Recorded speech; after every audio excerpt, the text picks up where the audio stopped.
Şimdi efendim 12 yaşındayken ilkokulu bitirdim. İlkokulu bitirme hediyesi olarak babamdan bir bisiklet istedim. Almayacağını biliyorum. Çünkü hem mali durumumuz o kadar iyi değil. En azından benim bisikletime ayıracak bir parası yok. Bir de gergin bir adam. Sinirli bir adam. Ben yine de cesaretimi topladım. İstedim o hediyeyi. Olur dedi. Çok şaşırdım, olur. Babamdan böyle bir cümle. Olur ama şöyle yapalım dedi. Yan tarafta bir inşaat var. Sen orada git kendine bir iş bul. Çalış. Para biriktir, üstünü ben tamamlayayım, alalım bisikleti dedi. Herhalde bir eşek şakası bu yani. Arkadaşlarım yazın top oynayacak, gezecek, edecek, oynayacaklar. Ben orada çalışacağım. Ama sırf inattan sabaha kadar ağladım. Sabah kalktım, tamam dedim, çalışacağım.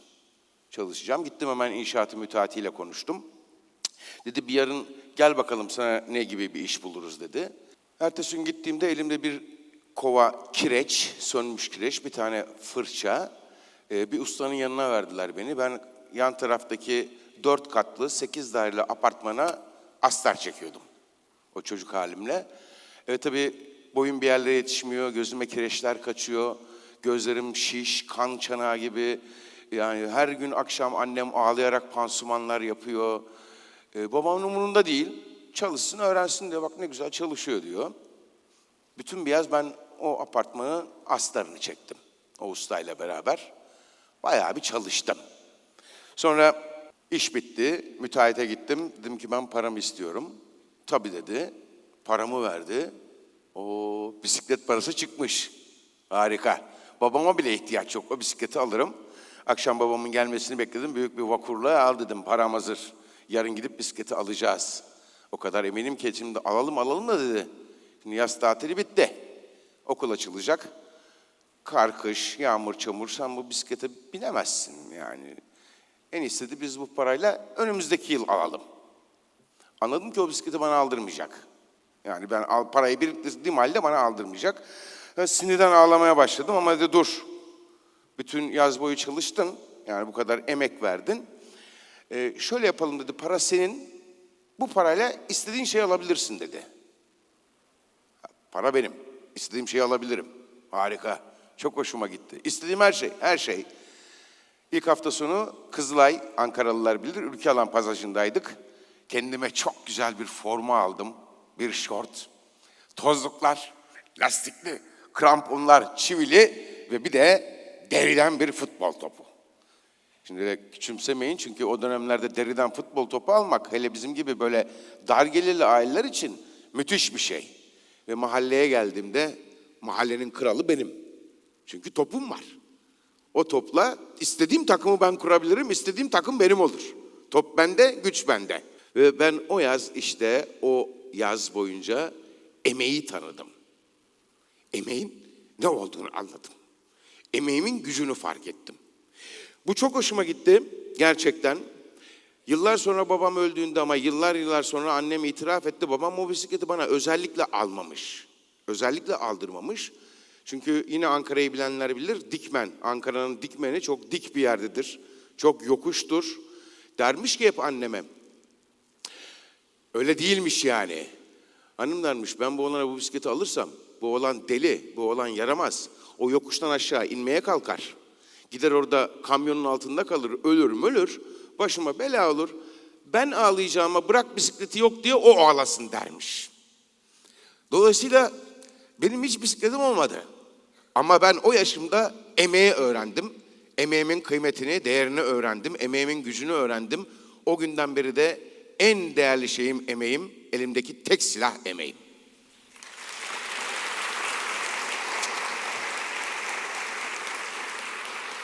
Sonra üniversite yılları başladı. Bir taraftan fizik okuyorum, bilim yani. Öbür taraftan tiyatroyla uğraşıyorum, sanat yani. Ama kafam karışık, hem de çok karışık. Sanatçı mı olacağım, bilim mi olacağım, fizikçi mi olacağım? Fizikçi olsam ne iş yapacağım? Sanatçı olsam oyuncuların hali ortada.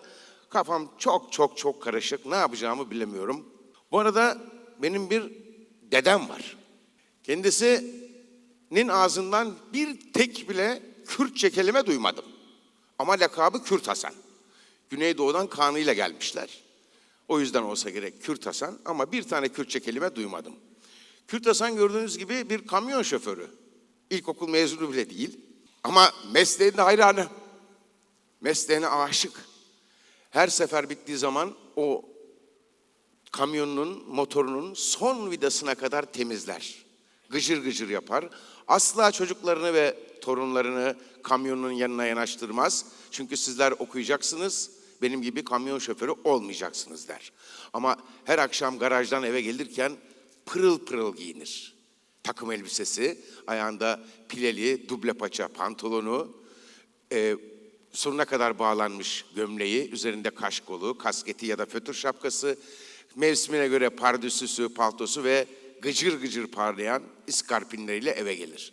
Eve gelir gelmez hemen annem paltosunu alır, dayılarım kaşkolunu, kasketini alır, anneannem ayakkabılarının bağını çözer. Hiçbir şey konuşulmadan akşam yemeği için sofraya oturulur. Yemek duası dışında hiçbir şey konuşulmaz çünkü günahtır. Ancak yemekten sonra çay, kahve, işte meyve seansı sırasında dedem günün raporunu alır. Herkes ona ne olduğunu, ne bittiğini anlatır. Sonra torunların yatma vakti. Kız torunları öper, onların saçlarını okşar, erkeklere asla. Elini bile öptürmez, dokunmaz bile. Biz tabii hep buna sinir oluruz. Meğer öyle değilmiş. O bizi gece severmiş. Biz uyurken saçımızı okşarmış. Çünkü erkek çocuk şımarık olmasın, cıvık olmasın dermiş. Sonra başka bir adamla tanıştım. Cüneyt Gökçer. Hocam. Dedemle hemen hemen aynı yaşlarda. Cüneyt Gökçer, büyük tiyatronun altında yapılan atölyede, demir atölyesinde teneke bir taç, sarıya boyanmış altın sarısına, kafasına takmış. Efendim, belinde yine atölyede yapılan tahta bir kılıç, at kulu kıyrığından yapılan saçları ve sakalıyla her akşam sahneye çıkıyor ve ben ne kral demem bilmem kimim diye bağırıp duruyor, ortada çığırtıyor. Şimdi kafam iyice karıştı. Ne yapmak gerek? Bir gün Cüneyt Gökçer elinde bir tahta bavulla geldi. Bildiğiniz tahta bavul. İçini bir açtı. İçinden o güne kadar oynadığı bütün rollerin fotoğrafları. Krallar oynamış, padişahlar oynamış, profesörler oynamış, iş adamları oynamış, berduşlar oynamış. Çeşit çeşit yüzlerce fotoğraf. O zaman düşünmeye iyice başladım. Şimdi ya bu adam gibi yaşlandığımda bile başka insanlar olmak, sahnede olmak vardı ya da dedem gibi tek bir tip, tek bir karakter, tek bir insan. Dedim emek benim değil mi? Benim. Emeğimi istediğim yere kullanabilir miyim? Evet. Emek benim silahım mı? O zaman bu iş emek vermeye değer. Ben bu işi seçiyorum dedim. Zaten bizleri belirleyen de yaptığımız seçimler değil mi? Ve ben o gün oyuncu olmaya karar verdim. Fiziği ve dedemi bir kenara koyup Cüneyt Gökçer'in peşinden gittim. Evet şanslıydım çünkü hem fizik okudum, bilim okudum, hem tiyatro okudum yani sanat okudum. Ve bu ikisinin ortak yönü her zaman çok dikkatimi çekti. Çok farklı görünebilir ama ikisinin de ortak yolu, çıkış noktası, ilerleme dinamosu hep aynı soru. Ya öyle değilse? Hep bu soru. Bu soruyu sormak her zaman benim de işimin bir parçası oldu. Çünkü bir oyunu oynarken, bir oyunu sahnelerken hep bu soruyu sorarız. Ya öyle değilse, ya başka bir şeyse. Ama bu soruyu sormak biraz cesaret işi, biraz cesaret ister, biraz kararlılık ister. Geleceğe ulaşma arzusunu içinde barındırır. Ya öyle değilse, ya öyle değil de, ya dünya düz değil de yuvarlaksa, ya öyle değilse, ya atom parçalanabiliyorsa, ya öyle değilse, ya ölüm diye bir şey yoksa, ya da zaman sadece bir hayal ve illüzyondan öteyse, daha da ileriye gidebiliriz. Ya yaşadığımız bütün bu hayat bir bilgisayar oyunuysa, ya Tanrı yoksa. Bütün bunları sormak gerçekten tehlikeli sulara girmek, başınızı belaya sokacak sorular demektir. Ama medeniyetimizi geliştirenler hep bu sorunun peşinden gidenler oldu. Ya öyle değilse, ya başka bir yolu varsa, ya başka bir çözüm, başka bir bakış açısı varsa, ya kimsenin aklına gelmeyen o muhteşem fikir, o en iyi fikir bir dolabın arkasına düşüp kaldıysa. Evet. Bundan bilim adamları yıllarca önce, milyonlarca yıl önce evrenin oluştuğunu, peşinden dünyanın ve yaklaşık 150 bin yıl sonra da insan denilen yaratığın dünyaya geldiğini ispat ettiler ya da iddia ediyorlar. İnsanoğlunun yaptığı tek şey ve ilk şey ise toprağa sahiplenip birbirlerini kesmek olmuş. Mülkiyetle başlayan zorba yönetimlere tarih boyunca karşı gelenlerse hep bilim insanları, sanatçılar ve devrimciler olmuş. Hepsi ya öyle değilse şüpheciliğine sahipmişler. Sümer'den Mısır'a, Hipokrat'tan Öripides'e, İbn Sina'dan Kopernik'e, Shakespeare'e, Chehov'a, Brecht'e, Da Vinci'ye, Einstein'a, Steve Jobs'a, Aziz Nesin'e kadar bir sürü bilim insanı, bir sürü filozof, bir sürü sanatçı bu soruyu sormuş. Ya öyle değilse? Yeni çözüm yolları üretmenin soru sormaktan geçtiğini bunlar herhalde çok iyi biliyorlarmış. Şüphecilikle paranoyanın gerçeği aramakla komple teorisi üretmenin arasındaki farkı da çok iyi biliyorlarmış. Şaşmaz bir güvenle, içsel bir güdüyle ya öyle değilse sorunu sormaktan hiç vazgeçmemişler. Ya öyle değilse sorusunu sormak gerçekten cesaret işidir. Zaman zaman ağır bedeller ödemek zorunda kalınabilir ki nitekim de öyle olmuştur. Çünkü bu soru birçok iktidarı, birçok normu, birçok yerleşik düzeni kızdıran sorulardır. Ya öyle değilse? İnsanlık tarihi bu sorunun yanıtını arayanların kanlı yazgılarıyla dolu. Bu sorun üzerinden felsefe yapmak, bu sorun üzerinden sanat yapmak, bilim yapmak gerçekten bazı cezaları göze almak demek. Sokrat'ı idam edenler, Giordano Bruno'ya işkence yapanlar, Sivas'ta aydınlarımızı yakanlar, Uğur Mumcu gibi gerçekleri söylemekten, yazmaktan korkmayan, çekinmeyen onlarca insanımızı acımasızca katledenler, Nazım Hikmet'i, Mandela'yı hapislerde çürütmeye niyetli olanlar, Che Guevara'yı kurşuna dizenler, Şeyh Bedrettin'i, Pir Sultan Abdal'ı asanlar, işte bu sorudan korkanlardır. Onlar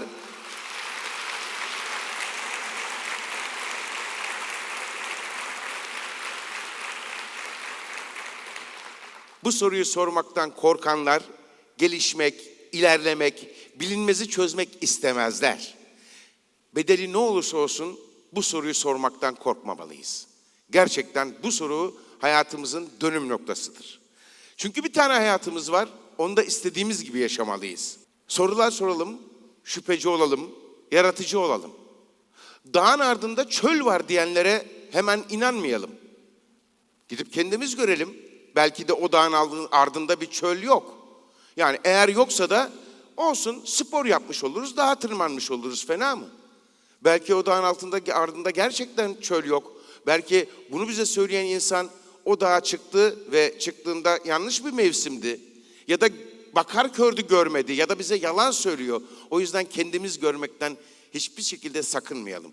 Çünkü deneyimlemekten kimseye zarar gelmez. Evet. Şüphe gerçekleri ortaya çıkartır, ilerlememizi sağlar. Eski köye yeni adet getirme ya da insanın başına ne gelirse ya meraktan gelir ya meraktan gelire çok fazla aldırmayalım. Ya öyle değilse sorusunu sormaktan hiç vazgeçmeyelim. Çünkü niye? Ya öyle değilse? Ya öyle değilse ya 19 Mayıs'ta Samsun'a çıkan paşa vatan haini değilse? Ya bugün vatan haini diye suçlananlar vatan haini değil de onları suçlayanlar gerçek vatan haini ise? Teşekkür ederim.